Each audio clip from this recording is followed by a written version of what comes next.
여러분 안녕하십니까? 광주 MBC 뉴스데스크입니다. 광주형 일자리를 실현하기 위해 광주시와 현대자동차가 지난해 자동차 생산 합작 법인을 만들었죠. 그런데 2대 주주인 현대차가 이 합작 법인을 좌지우지할 거라는 우려가 갈수록 커지고 있습니다. 일대 주주인 광주시 산하기관의 원장마저 현대차에서 20년 넘게 일한 사람이 전략적으로 임명됐다는 의혹이 불거졌습니다. 보도에 이계상 기자입니다. 광주형 일자리를 주도하는 합작법인인 광주글로벌모터스는 시민열세 483억 원이 투입되는 기업입니다. 광주 시민이 주인이고 광주시에 막대한 자금이 투입됐지만 광주시나 시의회가 직접적인 감시나 견제를 할 수 없는 구조입니다. 광주시의회는 일대 주주인 광주그린카진흥원을 대상으로 행정사무감사를 벌여 글로벌모터스의 운영 난맥상을 따졌습니다. 앞으로 현대가 하고자 하는 대로 갈 거라는 그런 이야기들이 있습니다. 그런 우려스러운 이야기들이 있어요. 글로벌모터스의 박광식 부사장과 그린카진흥원 김동모 원장이 현대차에서 20년 넘게 한솥밥을 먹은 사실도 드러났습니다. 특히 김 원장은 특정인의 추천과 그린카진흥원 직원의 전화를 받고 별다른 고민 없이 원장 공모에 신청한 것으로 밝혀졌습니다.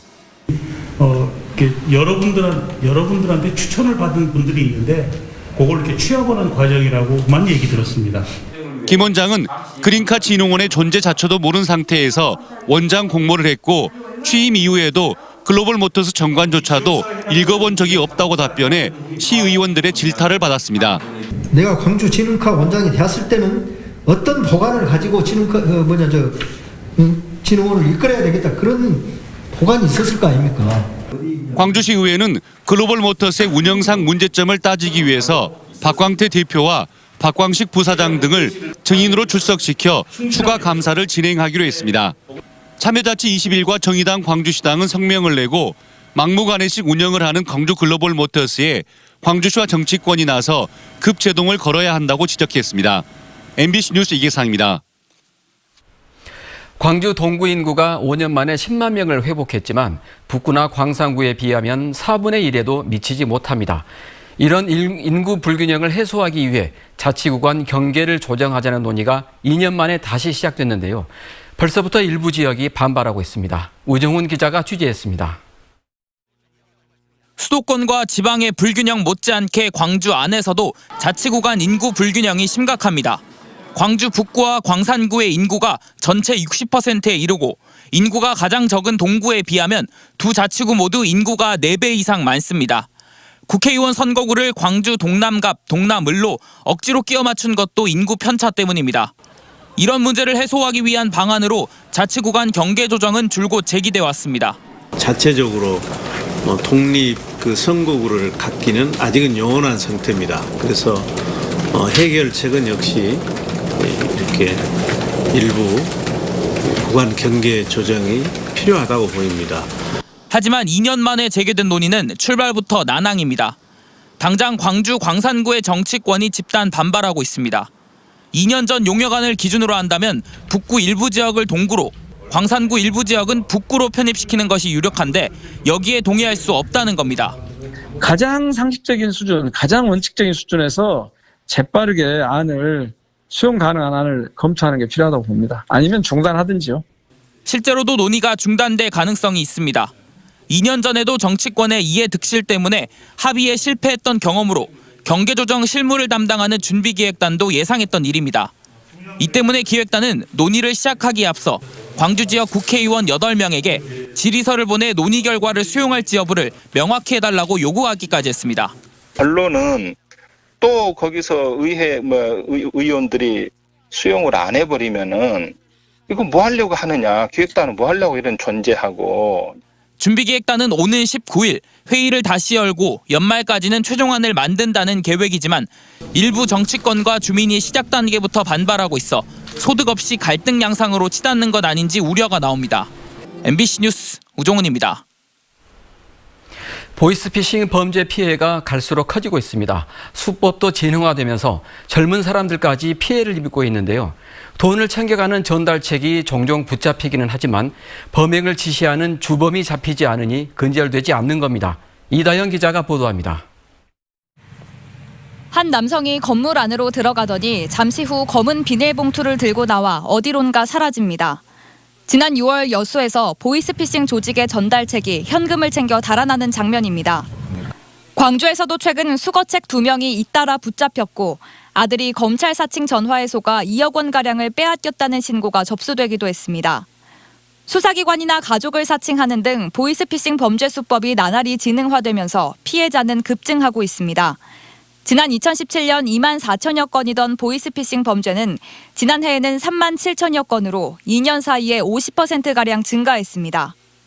그 앱을 통해서 대출을 신청하면 다시 비라는 목소리로 기존 대출이 있는데도 이를 상환하지 않고 추가 대출한 것은 금융법 위반이라 속여서 경찰이 보이스피싱 조직원을 검거하고 있지만 범죄를 주도하는 총책 검거는 부진합니다.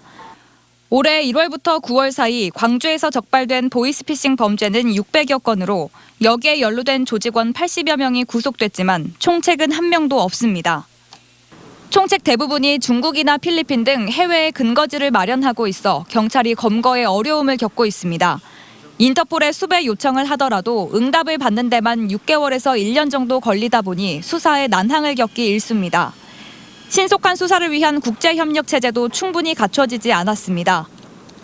그 총책이라든가 정범은 다 해외에 있어요.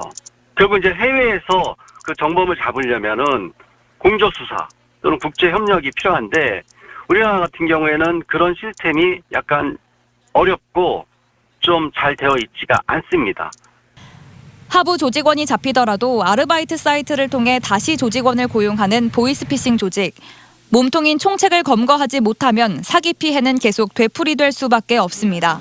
MBC 뉴스 이다현입니다. 천일염 가격이 지난해보다 4배 이상 올랐습니다. 하지만 정작 소금 생산자들은 내답할 소금이 없다며 울상인데요. 어찌 된 일인지 김윤 기자가 취재했습니다. 국내 천일염전 가운데 최대 규모를 자랑하는 태평염전입니다. 소금 창고에 문을 열어봤습니다. 장마가 끝난 뒤 소금을 집중적으로 생산해 창고를 가득 메워야 하지만 소금은 창고의 3분의 1가량 정도만 차 있습니다. 20kg 소금 포대 40만 개를 저장할 수 있는 또 다른 창고에 문을 열어봤습니다. 예년 같으면 생산된 소금으로 가득 차 있어야 할 이 창고가 보시는 것처럼 텅 비어 있습니다.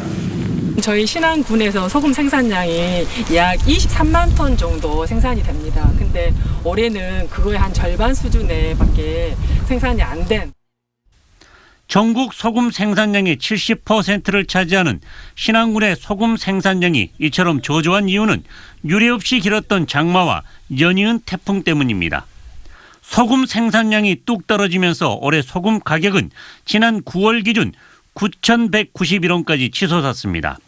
지난해 최저 가격보다 4배 이상 뛰었지만 생산자들은 내답할 소금이 남아있지 않아 허탈하기만 합니다. 장마를 앞두고 봄에 생산된 소금을 모두 처분한 데다 기상이변으로 8월과 9월 소금 생산을 하지 못했습니다. 불행히도 저희들 같이 1차 산업 정수의 생산자들은 정말로 피눈물 날 정도입니다. 곤두박질 치던 소금 가격이 모처럼 회복세를 보이고 있지만 생산자들은 이번에도 역시 그 혜택을 누리지 못하고 있습니다. MBC 뉴스 김윤입니다. 광주에서 올가을 들어 처음으로 얼음과 서리가 관측됐습니다. 광주 기상청에 따르면 올해 광주의 첫 얼음은 평년보다 나흘 빠르고 첫 서리 관측은 평년보다 하루 늦었습니다. 오늘 광주의 아침 최저 기온은 2.3도였고 지표면 풀 위의 온도는 영하 2.8도를 기록했습니다. 이 밖에도 순천과 해남, 곡성과 구례 등에서는 아침 최저 기온이 영하 3도 안팎으로 떨어졌습니다. 오늘 새벽 3시 40분쯤 나주시 노안면의 한 폐목재 야적장에서 불이 나 소방대원 80여 명이 동원돼 진화 작업을 벌이고 있습니다.